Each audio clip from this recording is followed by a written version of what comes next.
नमस्कार और एक बार फिर से आपका स्वागत है आपके अपने कंप्यूटर जी चैनल में। और आज के इस लेक्चर में देखने जा रहे हैं हम क्या होती है फिबोनाची सीरीज़ और किस तरीके से हम इस सीरीज़ के लिए प्रोग्राम बनाते हैं।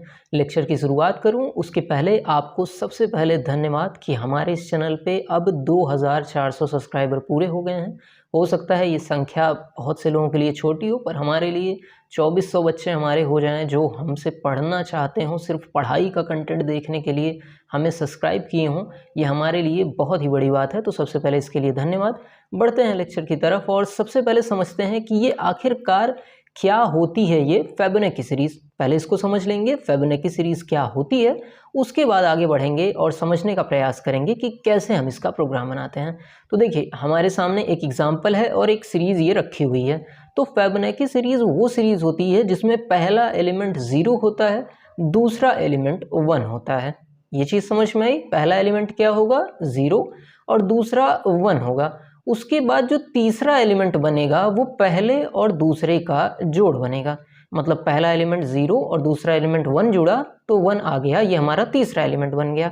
इसी तरीके से चौथा एलिमेंट जब हमें प्राप्त करना होगा तो उसके पहले वाले दो एलिमेंट्स को हम जोड़ेंगे और चौथा एलिमेंट हम प्राप्त कर लेंगे।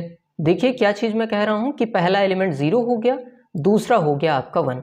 अब तीसरा एलिमेंट जब हमको चाहिए तो हम पहला और दूसरा एलिमेंट जोड़ेंगे और तीसरा एलिमेंट हमारा आ जाएगा। इसी तरीके से जब दूसरा और तीसरा एलिमेंट हम जोड़ेंगे, मतलब एक में एक जोड़ेंगे, तो अगला एलिमेंट हमारा 2 आ जाएगा। ठीक है। इसी तरीके से जब 1 और 2 को जोड़ेंगे तो अगला एलिमेंट हमारा क्या आ गया 3 आ गया। 3 में 2 को जोड़ेंगे तो अगला एलिमेंट हमारा 5 आ गया। 5 में 3 जोड़ेंगे तो 8 आ गया। 8 में 5 जोड़ेंगे 13 आ गया। इसी तरीके से ये सीरीज़ बनती है और इसको हम फिबोनाची सीरीज़ कहते हैं। इसका तरीका क्या है कि पहला एलिमेंट 0 ले लिया, दूसरा एलिमेंट 1 ले लिया।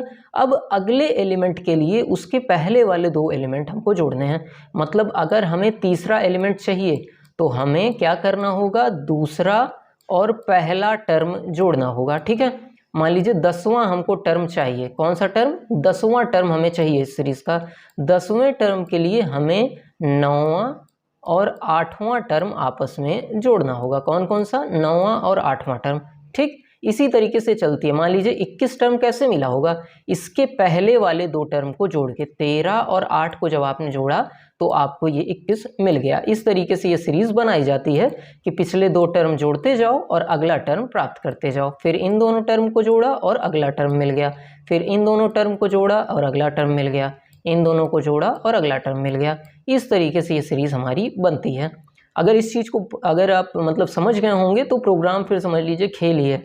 इतना समझ गए ना। अब हमको क्या करना है, हमको एक सीरीज़ बनानी है जिसमें पिछले दो टर्म हम जोड़ देंगे तो अगला टर्म हमें मिल जाएगा। चलिए आइए देखते हैं किस तरीके से इसकी प्रोग्रामिंग की गई है। तो सबसे पहले समझते हैं कि क्या हमको करना है यहाँ पर। तो यहाँ पर देखिए पहले में तो हम इनपुट ले लेंगे कि कितनी टर्म की हमें सीरीज़ बनानी है। अब ये सीरीज़ तो इनफाइनाइट टर्म की हो सकती है, पिछले दो एलिमेंट जोड़ते जाओ अगला हमें टर्म मिलता जाएगा। ऐसे 10 टर्म की सीरीज़ बन सकती है, 50 टर्म की सीरीज़ बन सकती है। तो सबसे पहले हम यूज़र से पूछेंगे भाई कितने नंबर आप इस सीरीज़ में चाह रहे हो, क्या 50 नंबर वाली सीरीज़ चाह रहे हो, 100 नंबर वाली, 150 तक, कितने टर्म तक हमें चलना है वो आप नंबर डाल दो। ठीक। उसके बाद एक हमने n1 ले लिया और एक n2 ले लिया, क्योंकि अभी हमने पहले बताया कि इस सीरीज़ में क्या होता है, पहला टर्म 0 होता है और दूसरा टर्म 1 होता है। तो n1 मतलब पहला टर्म, n2 मतलब दूसरा टर्म। यहाँ तक कोई दिक्कत आपको नहीं होनी चाहिए। ठीक है। चलिए इसके बाद एक हमने काउंट वेरिएबल लिया। अब सर काउंट आपने क्यों लिया? काउंट इसलिए लिया ताकि हम गिन पाएँ कितना टर्म की सीरीज़ बना रहे हैं। मान लीजिए यूज़र ने कह दिया 50 टर्म की सीरीज़ चाहिए हमें, तो हमें 50 टर्म गिनने के लिए भी तो एक चीज़ चाहिए होगी ना। तो काउंट की सहायता से हम चेक करते रहेंगे कितनी बार लूप हमारा चला है।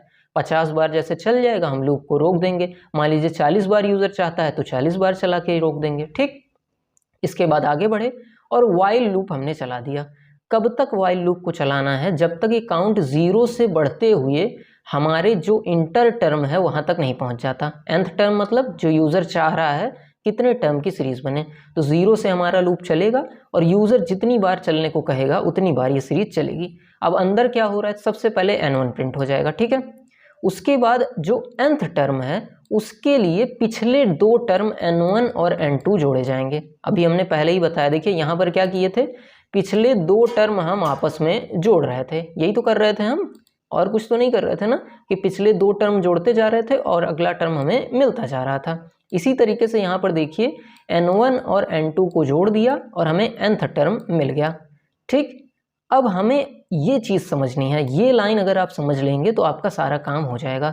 यहाँ पर हमने स्विच किया है, अब क्यों स्विच किया है इसको समझिए। अब इसके लिए वापस से पीछे जाते हैं और ध्यान दीजिएगा। देखिए, अब जब हम तीसरा टर्म निकाल रहे थे तो तीसरे टर्म के लिए हमें पहला और दूसरा टर्म जोड़ना था। वहीं पे जब हम चौथा टर्म निकालेंगे तो हमें दूसरा और तीसरा टर्म जोड़ना रहेगा। मान लीजिए हमें ये वाला टर्म निकालना है तो इसके लिए इसके पहले वाले 2 टर्म चेंज करने होंगे। तो इस टर्म को निकालने के लिए हमारा n1 ये हो जाता है और n2 ये हो जाता है। ये स्विचिंग होती रहे इसके लिए ये स्टेप हम कर रहे हैं कि हर बार जब लूप चले तो ये टर्म जो है पिछले वाले जुड़ते चलें। मतलब जब हम इस वाले टर्म पे पहुँचे तो हमारे n1 में ये वैल्यू आ जाए, n2 में ये वैल्यू आ जाए। इसके बाद जब अगले टर्म की बारी आए, मान लीजिए 13 की बारी आए, तो हम n1 इसको मान लेंगे और n2 इसको मान लेंगे। और उसके लिए हमने ये स्टेप यहाँ पर लिखा है। देखिए, इस स्टेप की बात हो रही है। ठीक, n1 में हमने n2 लिख दिया, n2 में हमने nth टर्म ये जो जोड़ने पे आया था वो वैल्यू डाल दी और उसके बाद काउंट को एक स्टेप बढ़ा दिया क्योंकि एक बार ये लूप चल गया है। इस तरीके से हम करेंगे तो हमारी ये सीरीज तैयार हो जाएगी। कैसे? सबसे पहले हमने लिया 0 और 1, 0 प्रिंट हो गया, 0 और 1 को जोड़ा तो nth टर्म में क्या आ गया, यहाँ पर आ जाएगा nth टर्म में 1। अब देखिए n1 में n2 चला जाए, मतलब n2 में अभी क्या है, n2 में 1 है, तो n1 में आ गया 1 और n2 में आ गया 1। n1 और n2 में 1 1 आ गया। अब इस सीरीज में जाकर देखिए, इस सीरीज में क्या हुआ है, n1 में 1 आ गया है, n2 में 1 आ गया है, मतलब इस टर्म की तैयारी हो चुकी है। अब इन दोनों को जोड़ेंगे तो ये हमारा टर्म आ जाएगा। अगली बार बढ़ेंगे तो n1 में 1 आ जाएगा और n2 में 2 आ जाएगा और इनको जोड़ने पे ये वाला टर्म मिल जाएगा। इसके बाद आगे बढ़ेंगे तो n1 में 2 आ जाएगा और n2 में 3 आ जाएगा, जिसको जोड़ने पे हमें ये वाला टर्म मिल जाएगा। कुछ इस तरीके से हमारा ये लूप वर्क करता है। अगर आप चाहें तो स्क्रीनशॉट ले सकते हैं। मैं वीडियो यहाँ पर 1 मिनट के लिए रोक रहा हूँ, ठीक है, इतनी देर में ले लिया होगा। चलिए अब इस प्रोग्राम को हम रन करा कर देखते हैं कैसे ये रन हो रहा है। तो देखिए यहाँ पर सेम प्रोग्राम हमने लिख लिया है जो भी हमने पढ़ा था। अब इसको हम रन करा रहे हैं। सबसे पहले ये पूछ रहा है कितने टर्म की सीरीज़ आप चाहते हो, तो हम मान लीजिए सीरीज़ में चाहते हैं 10 टर्म चाहते हैं और इंटर किया और हमारे 10 टर्म आ गए, 0 और 1 आ गया।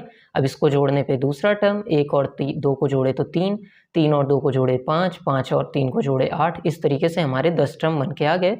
कुछ इस तरीके से हम अपनी सीरीज़ को बना सकते हैं। तो ये हमारा छोटा सा लेक्चर था जिसमें हमने समझाने का प्रयास किया कि फिबोनाची सीरीज़ क्या होती है, इसको किस तरीके से बनाना है। देखिए बहुत से टीचर क्या करते हैं, इस आसान सी प्रोसेस को कॉम्प्लिकेटेड कर देते हैं।